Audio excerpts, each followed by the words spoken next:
This is the warm-up jacket worn by manager Bruce Bochy. It's his second World Series title in 3 years. 3 times now he's made a World Series appearance as a manager.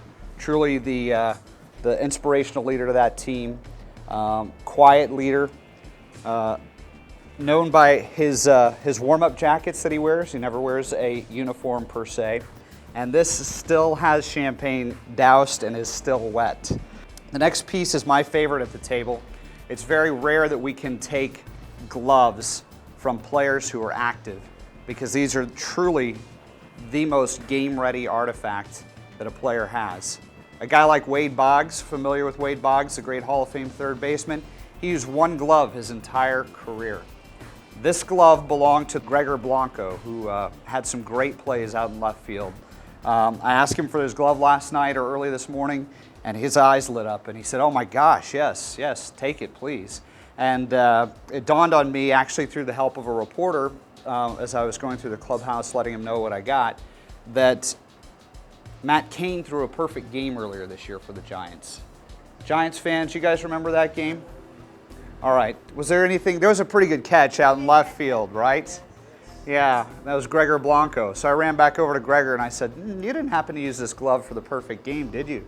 He said, "Oh yeah, Brad." He goes, "I've used this all season." So we now have another artifact from the perfect game. Spikes of Matt Cain. Matt Cain started the game last night. He did not get the win, but he was certainly the ace of that great pitching staff. Felt that another Matt Cain artifact donation. He had previously donated a few items from his perfect game this year, but that these would be a good addition to the World Series story because he's such an anchor, and ultimately they won in his start.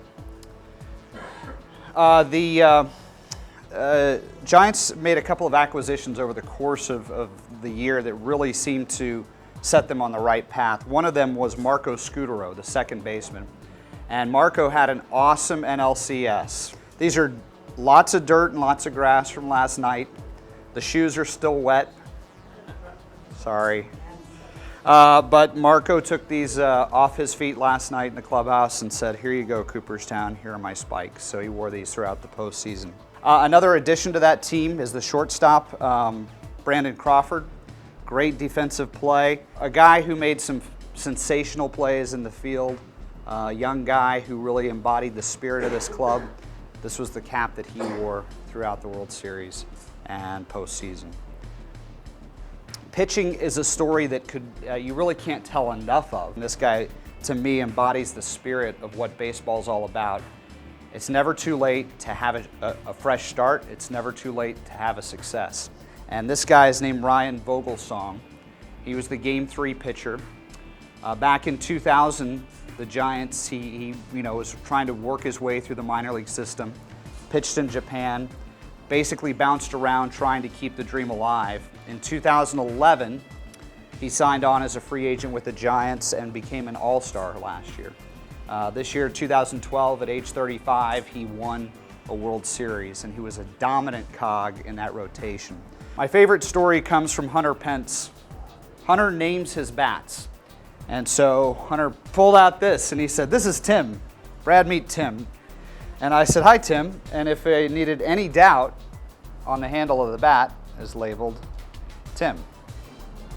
So he said, "This is Tiny Tim." I said, "What did Tiny Tim do, Hunter?" And he said, "Well, Tiny Tim had the go-ahead hit in game 2." And he goes, "Yeah, I also got a sacrifice fly out of him." I said, "Okay." I said, "So that's a couple of run scoring, a couple of RBI opportunity." I said, "If you're willing to part with Tiny Tim, we would really like to have him for Cooperstown." And he said, "Absolutely." He said, "Go on, Tiny Tim, go to Cooperstown." So these pieces are added to the collection as permanent includes. They're all donations. And we spend a lot of time working with players and teams to help them understand that part of the process. So each of these items will live in Cooperstown forever, so that your families and your next generations will have a chance to relive the great World Series of 2012.